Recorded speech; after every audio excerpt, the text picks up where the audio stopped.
that are? You can sign first.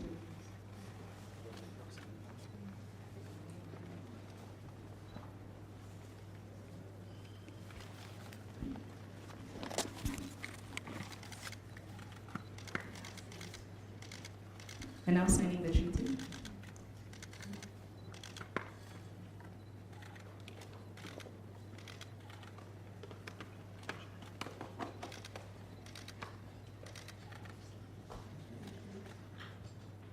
The exchange is now happening.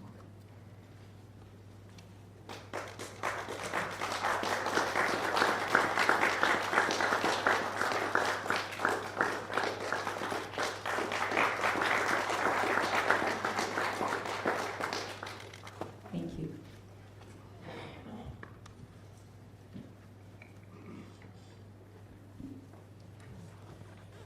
James Clevery, Secretary of State for Home Department, ladies and gentlemen.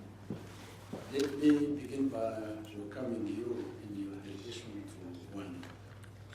It is indeed a pleasure to have you here as Rwanda and the UK continue to work together on our migration and economic development partnership. This partnership reflects Rwanda's commitment to protecting vulnerable people and our country's track record in welcoming and hosting refugees and migrants from around the world. Rwanda and the UK understand that there is a critical need to find innovative ways to address the suffering of migrants making dangerous, desperate journeys under the exploitation of criminal human smugglers. There is also a need to tackle the underlying causes driving people from their homelands.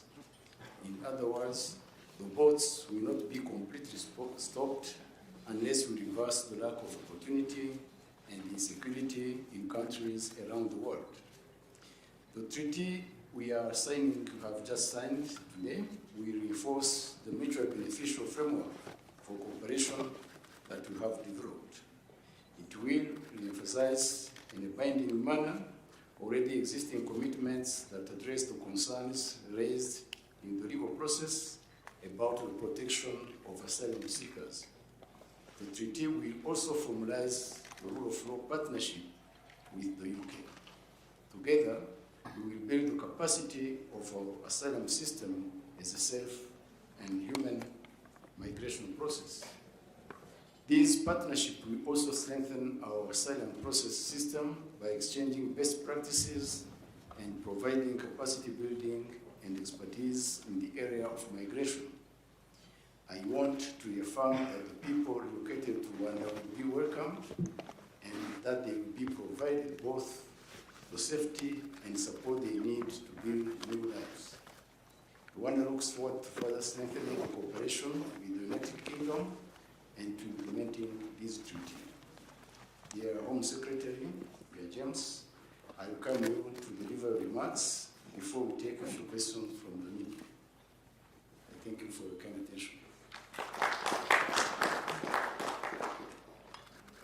Foreign Minister Vincent, thank you for welcoming me and my delegation here to Rwanda. You and I have had the opportunity to work in the past in my former capacity as the UK's Foreign Secretary, and in all our dealings, I have always found both you personally and your government to be professional, thoughtful, and serious partners on the world stage. And I think this is exemplified by the Migration Economic Development Partnership that we have developed over recent months, and which we now strengthen and enhance through this treaty. As you have said, Rwanda has now established a strong reputation for the humane and professional administration of refugees and migrants. This is something understood by the UK and the multilateral community. The treaty that we signed today builds on that joint work. It takes the positive professional attitude that you and your governments display and allies it with the work that the UK is doing to ensure that we break the business model of those evil people smuggling gangs. We want to make sure that people can live in safety and prosperity, and that is why, in addition to the migration element of this partnership, the economic development part is incredibly important. We recognise that people will understandably move away from conflict and from famine, and therefore it is in all our interests to address these long-term drivers of mass migration. But we should also make it clear that those people coming to the UK should do so through safe and legal routes, and that those who put themselves in the hands of people smuggling gangs will not be able to remain in the UK. But your country has made a clear and unambiguous commitment to the safety of people who come here. That has been displayed, and we have seen that in practice. You've also made a strong commitment to work with the UK and international partners in order to make sure that the robustness of your judicial system is clearly on display. And we are very proud to be a long-standing partner in that endeavour. This bilateral relationship today, this meeting today, is of course marking a particularly important part of our bilateral relationship. But I would also like to take this opportunity to expand upon the work that we are doing together in terms of your tourism, in terms of your agricultural sector, and in terms of your country's wider economic development. Rwanda has shown itself to be a strong, important partner to the UK. I'm very proud that this treaty today amplifies that relationship, and I'm very much looking forward to continue working with you in my new role as Home Secretary. Thank you.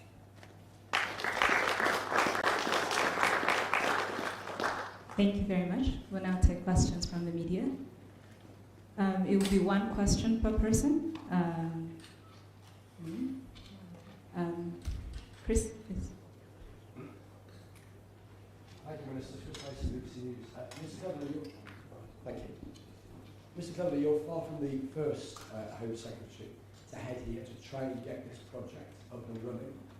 What makes you think this time it can be a success? And can you guarantee that migrants will be on their way here as soon as the spring? Or are you crossing your fingers and hoping for the best? And a question to Dr. Garuta, if I may. How frustrated are you at the ongoing delays in trying to bring about this policy? And were you offended by the judgments of the UK Supreme Court? Thank you very much. Chris, thank you for the question. The UK has been working with Rwanda not just as a Commonwealth partner on a range of issues, which I alluded to in my opening remarks, but specifically on the Migrant and Economic Development Partnership, Migration and Economic Development Partnership. Throughout the time that we've been working with the Rwandan government, they have shown an energy and a professionalism and a desire to work in a collaborative partnership way with the UK. And I've also, in my previous role as Foreign Secretary, seen that displayed across a number of other bilateral issues as well. Of course, we want to see this part of our wider migration plan up and running as quickly as possible. We feel very strongly that this treaty addresses all the issues raised by their lordships in the Supreme Court, and we have worked very closely with our Rwandan partners to ensure that it does so. I cannot see any credible reason why Rwanda's track record as a partner, including as a partner for the ECHR, long-term partner for the ECHR, bearing in mind the ECHR I think sent 165 refugees to Rwanda the day following the Supreme Court judgment. So they clearly regard Rwanda as a credible long-term partner, just as we do. So I really hope that we can now move quickly. We've addressed the issues that were raised by their lordships in this treaty, and that will be reflected in domestic legislation soon, because we are absolutely committed to breaking the business model of these people smuggling gangs, to create a safe and welcoming environment with our friends and partners here in Rwanda, but also making sure that mass migration is well managed into the future.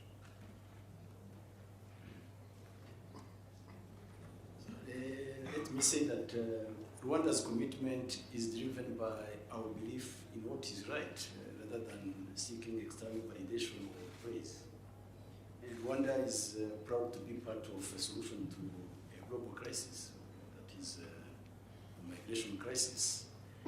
And it is crucial to recognize that the UK Supreme Court's reliance on speculative concerns rooted in UNHCR criticisms contradicted the UNHCR's own previous expression of appreciation for Rwanda's inclusive refugee policies. So it begs the following question: how did we go from model to dangerous country in just 4 short years? And how much of this perception is linked to internal UK politics? This being said, I would say that there is always a room for improvement to any system designed by human beings, Rwandan or British. So this is the reason why we worked on this treaty, and we accepted a partner just to make sure we can improve our asylum system and that we have a fair and transparent system in place for those claimants to be able to appeal or just to have a judgment which is fair and transparent. Thank you very much. What about you? Laura?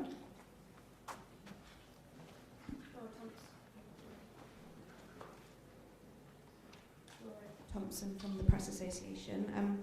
Home Secretary, how much additional money has the UK government agreed to pay Rwanda in light of this treaty? If you're unable to tell us, can you explain why, please? And a question for Dr. Baruta as well. Could you tell us if the Rwandan government continues to remain committed to this partnership, even if it faces further delays and setbacks? Or have you set a deadline on when you would withdraw your cooperation? Thank you. Firstly, let me make it clear. The Rwandan government has not asked for, and we have not provided, any funding linked to the signing of this treaty.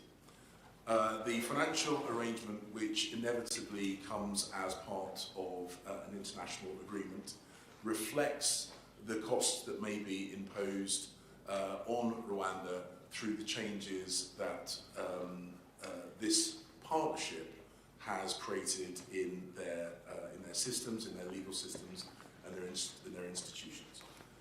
But this treaty, as I say, no money was asked for by the Rwandans for this treaty, no money was provided to the Rwandans for this treaty.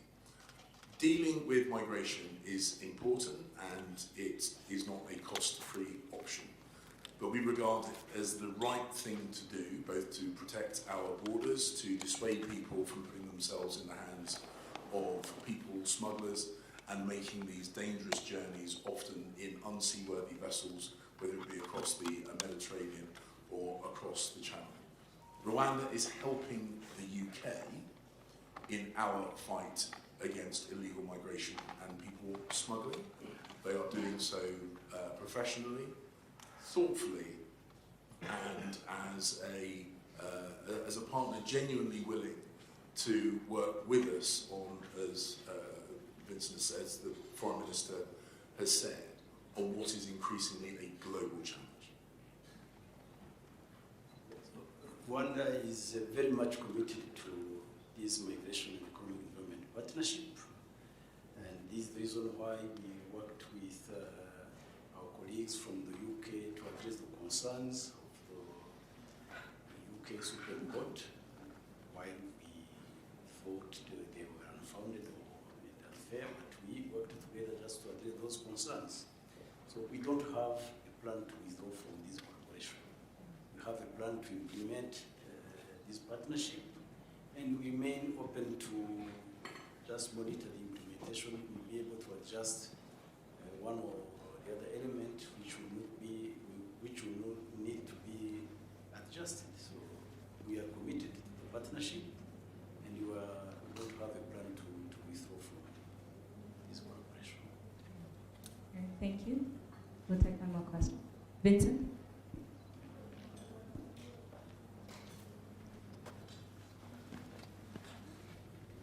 Thank you very much. Vincent Gisana, Katie Press. If I may, Dr. Vilita, as been stated, this agreement, now treaty of course, comes within the context of what is understood or was understood to be a global challenge of human traffickers and smugglers. Rwanda stepped forward to play its part. Primarily, the country now hosts a school from Afghanistan when the Taliban took over their country. They have been joined by Sudanese medical students. Their school is here too after the conflict in that country. You've also got this emergency transit mechanism from Libya, where it's scarcely believable people are actually being sold in slave markets. And they're now in Rwanda and thriving. And anyone who's been to the Mahama refugee camp, as I have, and seen the refugees who spent 20 plus years over there, know that while it's not home, it's a good place for people to bring up their children. Now, for all of that, in return for all of that, it seems that Rwanda is being introduced pretty much worldwide in the Supreme Court, the UNHCR, which itself has described Rwanda's policy as exemplary, their word.